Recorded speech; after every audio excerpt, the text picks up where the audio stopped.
এখন সকালে একরকম বক্তব্য দেন তো বিকালে বিপরীত বক্তব্য দেন, কখনো অন্তর্বর্তী সরকারের প্রশংসা করেন, কখনো সমালোচনা করেন, কখনো বিএনপিকে জোটবন্ধু বলেন, কখনো তাদের চাঁদাবাজি সমালোচনা করেন, কখনো নাহিদদের প্রশংসায় ভাসান, আবার কখনো ওদের সরাসরি ভাবে সরকারি পদ ছাড়তে বলেন। বর্তমান যে অন্তর্বর্তীকালীন সরকার, এইখানে উপদেষ্টাদের সক্ষমতার ঘাটতি আছে, দক্ষতা অভিজ্ঞতার ঘাটতি আছে। যেখানে একজন উপদেষ্টার নাই, একটা মিনিস্ট্রি চালানোর অভিজ্ঞতার তারে দিয়ে রাখছেন তিনটা, সরকারটা চলবে কিভাবে? ছাত্ররা এনসিপি একটা দল গঠন করেছে, আবার এনসিপির দুজন উপদেষ্টা আছে, তো এনসিপি সরকারের থেকে দল বানাবে, সরকারি সুবিধা নিয়ে দল বানাবে, এটা কি কোনো দল মানবে? এই এনসিপি কে কেন্দ্র করে কিছু নতুন সুবিধাভোগী লোক তৈরি হয়েছে, যারা আগে কোনোদিন মিছিল মিটিং এ দেখিনি, রাজপথে দেখিনি, এখন তারা সমন্বয়ক, বড় বড় নেতা।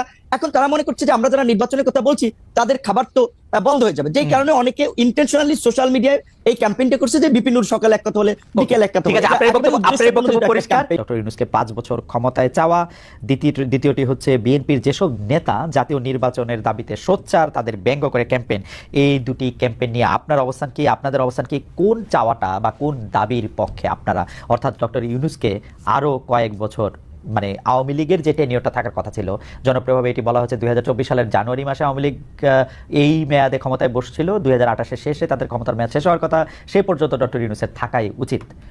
আপনি কোনটিকে যুক্তিযুক্ত মনে করছেন? ডক্টর ইউনূসকে 5 বছর নির্বাচিত সরকারে পাওয়ার একটা আকাঙ্ক্ষা আমাদের এই আন্দোলনের, বিশেষ করে ছাত্র আন্দোলনের একজন পরিচিত ছাত্র নেতা তিনি ফেসবুকে স্ট্যাটাস দিয়েছিলেন, যেটা কি মূলত অনেকে ভেবেছে যেহেতু তার সোশ্যাল মিডিয়াতে একটা বড় ফ্যান ফলোয়ার্স আন্দোলন কেন্দ্রিক আছে, অনেকে সেটা কপি করেছে, প্রচার করছে, ভাবছে যে যেহেতু তারা এই আন্দোলনের একটা পরিচিত মুখ বা পরিচিত নেতা, কাজে এটা হয়তো তাদের দৃষ্টিভঙ্গি, এবং যেহেতু তাদের মধ্যে আবার সরকারেও তাদের দুজন এখনো প্রতিনিধি আছে, 3জন ছিল, একজন পদত্যাগ করে দল গঠন করেছে, অনেকে ভেবেছে তাহলে এটা বোধহয় এই সরকার ছাত্র নেতা তাদের একটা মনোভাব, তো কাজে এইটাকে পাবলিকলি এন্ডোর্স করা বা এটার পক্ষে জনমত গঠন করা, এইরকম ভাবেও কেউ কেউ ক্যাম্পেইনটা করতে পারে। তবে এটার সরকারের পক্ষ থেকেও জানানো হয়েছে যে এই ধরনের চিন্তা ভাবনা তাদের নাই।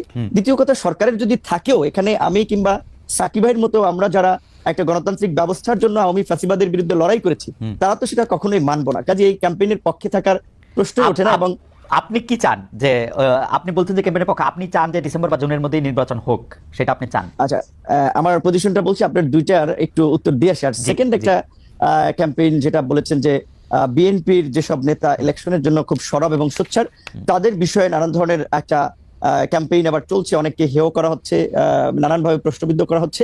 এটা কিছু লোক এগুলো ছড়াচ্ছে, কেউ কেউ রাজনৈতিক ইন্টেনশন থেকে, কেউ কেউ তাদের নিজেদের একটা ফায়দা নেওয়ার জন্য। ধরেন যখন একটা অনির্বাচিত সরকার থাকে তখন কিন্তু কিছু লোকেদের কদর বাড়ে, কিছু লোক সুযোগ সুবিধা নিতে পারে, কাজেই সেই কমিউনিটির লোকজন কিংবা সেই গ্রুপটা তো চাবে যে এই ধরনের একটা সরকারকে জগা খিচুড়ি কিংবা এই ধরনের একটা মানে জনপ্রতিনিধিবিহীন, ইলেকশনবিহীন যদি সরকার রাখা যায়, তাহলে তো সেখান থেকে তারা ফায়দাটা নিতে পারছে, তারা ব্যবসা বাণিজ্য, কেউ কেউ দল গঠন করতে চাইলে বা দল করতে চাইলে সেখানে তারা সময়টাকে কাজে লাগাতে পারছে। এই ধরনের পক্ষে থাকা একটা শ্রেণীর, একটা অংশের লোকজনের অস্বাভাবিক নয়। আবার ধরেন ইউনূসের মতো একজন ব্যক্তি যার এরকম একটা গ্রহণযোগ্যতা, এবং আপনি লক্ষ্য করেছেন যে ডক্টর ইউনূসকে যখন আওয়ামী লীগের আমলে হ্যারাস করা হচ্ছে, মামলা দিয়ে অপমান করা হচ্ছে, সেগুলোর বিরুদ্ধে বলতে গেলে একমাত্র অফিসিয়ালি আমি এবং আমাদের দল থেকে আমরা রাজপথে মশাল মিছিল থেকে প্রতিবাদও করেছি, তার পক্ষে অনেকে আদালতে গিয়েছেন, সেটা ভিন্ন বিষয়। আমরা নৈতিক জায়গা থেকে তার পাশে দাঁড়িয়েছিলাম। তিনি যে আজকে সরকার প্রধান হবেন সেটা কিন্তু আমরা কখনো কল্পনা ওইভাবে করি নাই। তো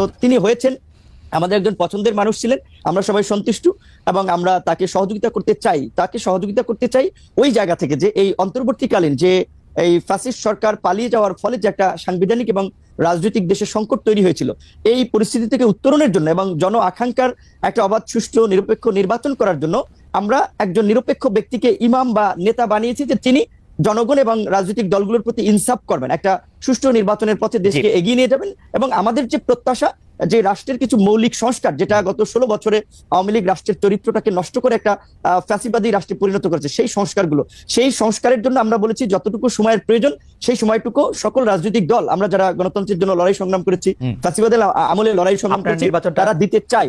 সেখানে ডক্টর ইউনূস সাহেব যেহেতু নিজেই বলেছেন যে আপনারা যদি ডিসেম্বর কিংবা বেশি সংস্কার চাইলে আরো 6 মাস, তার মধ্যে একটা নির্বাচন হবে। তো আমার মনে হয় যে ডক্টর ইউনূসের কোনো ক্ষমতার লোভ নাই এবং তিনি ক্ষমতায় থাকতে চাবেন না। তবে তাকে ঘিরে কিছু মানুষ একটা প্রত্যাশা কিংবা চাওয়া, সেটা আপনার যৌক্তিক কারণে কিংবা তাদের সুবিধার কারণে চাইতে পারে, তবে ডক্টর ইউনূস আমার মনে হয় সেই পথে হাঁটবেন না, এবং আমার ধারণা ডিসেম্বর কিংবা জানুয়ারি কিংবা মার্চ এপ্রিল নাগাদ এই নির্বাচনটা বোধহয় আপনি কি চান? মানে আমি ডক্টর ইউনূস এবং তার উপদেষ্টা পরিষদের প্রসঙ্গে এই কথাটা বারবার বলি, ডক্টর ইউনূস আসলে যদি রাষ্ট্র পরিচালনা ক্ষমতায় যেতে চাইতেন সেটা তিনি 2007 সালেই পারতেন, সেটা তিনি চান নাই বলেই এটা হয় নাই। কারণ আমরা সে সময় রিপোর্টার তার গ্রামীণ ব্যাংকের অফিসের সামনে আমরাও দাঁড়িয়েছিলাম যে এরকম কোনো ঘোষণা আসে কিনা, সেটা হয় নাই। পরে তিনি রাজি হয়েছেন, তিনি কিন্তু এখনো আসলে থাকতেই চান। আপনি কি চান, বা তার উপদেষ্টা পরিষদের অনেকেও? রাইট, এইখানেই আমি একটা কথা বলা দরকার আপনার এই প্রোগ্রামের মাধ্যমে অডিয়েন্সদেরকেও। দেখেন, এখন ডক্টর মোহাম্মদ ইউনূস চাচ্ছেন, আমরা যতদূর ওটাও জানি স্বাভাবিকভাবে তিনি একেবারেই ইলেকশন দিয়ে এই বিতর্কের মধ্যে ঢুকবেন না, এবং একটা রাজনৈতিক উত্তরণের জন্য তিনি দ্রুত ইলেকশন দিতে চান।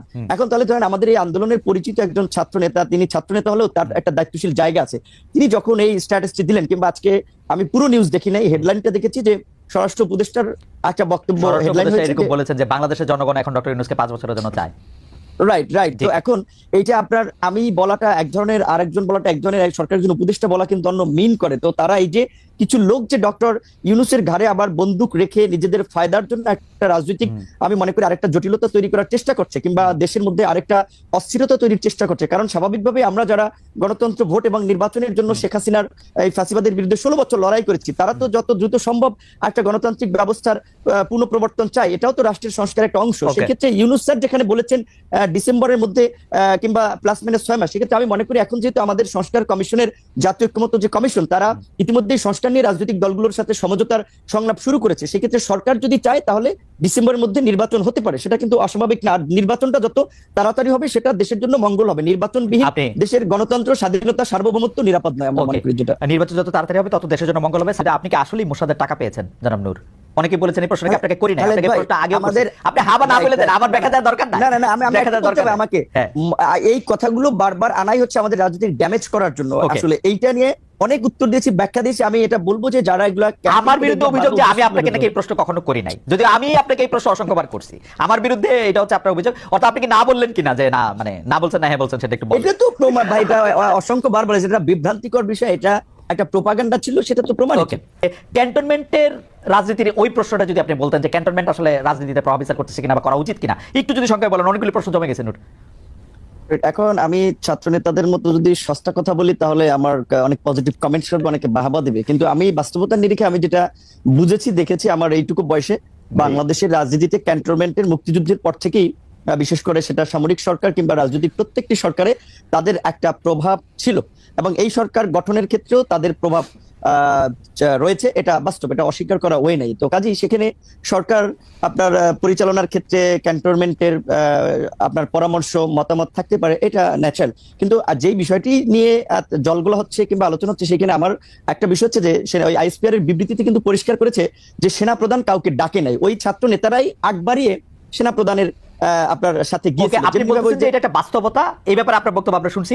আপনি একটু মজার বক্তব্য শুনেন। আমাদের একজন দর্শক বলেছেন যে মহিউদ্দিন, আপনি 18 সালে বলেছিলেন আমি যদি নূরকে একটি কঠিন প্রশ্ন করি তাহলে আমাকে 100টিরও বেশি গালিগালাজের মুখোমুখি হতে হয়। এখন নূর আপনাকে একটি গালি বা ভণ্ড, যাই হোক, ভণ্ড হয়ে গেছে নূর। আমি যেটি বলি, আপনি যে বললেন ছাত্র নেতাদের সস্তা কথা, আপনার বেশিরভাগ ছাত্রনেতা হচ্ছে আপনার ছাত্র নানা কারণে, এবং তারা আপনার পথই কিন্তু আসলে অনুসরণ করতেছেন। আপনি যেই পথ দেখিয়েছিলেন, এখন আপনি সেই পথ থেকে বেরিয়ে আপনি এখন একটা কাঠামোবদ্ধ অবস্থা, সেনাবাহিনী, ক্যান্টনমেন্ট, অনেক বেশি প্রাতিষ্ঠানিক, এরকম একটি জায়গা, একটি মুরব্বীর জায়গা নিচ্ছেন কিনা আপনি? না, মুরব্বীর জায়গা না।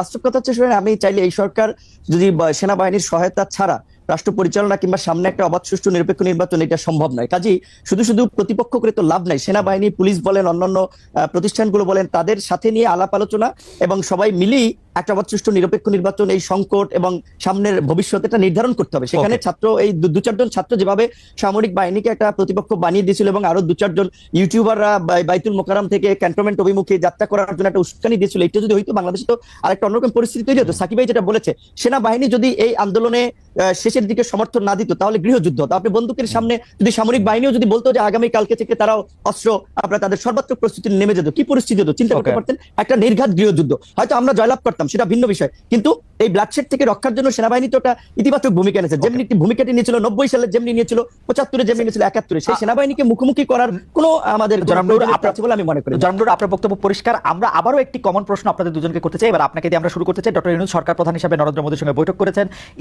এটি একটি বড় দিক কিনা বাংলাদেশের জন্য, এটা আসলে কতটা সিগনিফিকেন্ট, এটা নিয়ে একটা বলবেন। এটা এক ধরনের স্বীকৃতি, কেউ কেউ বলছেন। চীনে গিয়ে 7 সিস্টার্স নিয়ে তিনি যে বক্তব্য দিয়েছেন, সমুদ্র সুবিধা নিয়ে তিনি যে কথা বলেছেন, ল্যান্ডলক কান্ট্রি, এগুলিকে আপনারা সুবিধা করেন কিনা? বলা যায় এর প্রভাবে ট্রান্সশিপমেন্ট বাতিল করে দিয়েছে ভারত, এটাও দেখছেন কিনা? আমি জানি যে অনেক বড় প্রশ্ন, অনেক বড় প্রেক্ষাপট, কিন্তু নূর যদি একটু 2 মিনিটে বলতেন। আমরা একই প্রশ্ন সাকিব ভাই। না, আমি সংক্ষেপে বলবো, যেটা আমার একটি প্রোগ্রাম আছে। এটা হচ্ছে ডক্টর ইউনূসের সাথে প্রথমবারের মতো তিনি ক্ষমতা আসার পরে 8 মাসে ভারতের প্রধানমন্ত্রী নরেন্দ্র মোদীর সাথে একটা মিটিং হয়েছে। এটা ইতিবাচক, কিন্তু এটা খুব বড় আহামরি কোনো আপনার অর্জন হয়ে গেছে সেটা আমি মনে করি না। আর এখানে স্বাভাবিকভাবেই একটা প্রতিবেশী দেশের সাথে তো বৈরী সম্পর্ক রেখে চলাটা কারোর জন্যই মঙ্গলজনক নয়। যদিও ভারত নিজের কারণেই আজকে বাংলাদেশের জনগণ তাদের সাথে একটা বৈরী পরিবেশ তৈরি হয়েছে। এখান থেকে উত্তরণে ভারতকে আমি মনে করি বেশি আন্তরিক হওয়া দরকার ছিল। সেখানে এই মিটিং এর কিংবা ইউনূস স্যার যে চীনে গিয়ে যে বক্তব্য দিয়েছেন, সেটা আমি মনে করি উনি বাংলাদেশের পক্ষ থেকে একটা শক্তিশালী অবস্থান ব্যক্ত করেছেন যে ইটটি মারলে পাটকেলটি খেতে হবে। সেই ক্ষেত্রে ভারতের এই ট্রান্সশিপমেন্ট বাতিল, এটা আলাপ আলোচনার মধ্যে দিয়ে তাদের সাথেও আমাদের অনেক ইস্যু আছে, তারাও এখান থেকে অনেক বেনিফিট নিচ্ছে। সেখানে ভারত একেবারে আমাদেরকে কোণঠাসা করে ফেলবে সেটাও ভারত পারবে না। তবে আমরা চাই একটা উইন উইন জায়গা থেকে ডিপ্লোমেসিটা ওপেন করার জন্য, একেবারে বন্ধ করতে আমরা। আর্জেন্টিনার জন্য $12 বিলিয়ন সহায়তা প্যাকেজ বিশ্ব ব্যাংকের। পরমাণু ইস্যুতে যুক্তরাষ্ট্রের সাথে বাস্তব ও ন্যায্য চুক্তি চায় ইরান। জমি নিয়ে বিরোধে সংঘর্ষে আহত শতাধিক। 144 ধারা জারি। শুল্ক যুদ্ধে কে আগে পিছু হটবেন, ট্রাম্প নাকি শি জিনপিং? হাসিনার দোসররা ফ্যাসিবাদের মুখাবয় পুড়িয়ে দিয়েছে উপদেষ্টারা।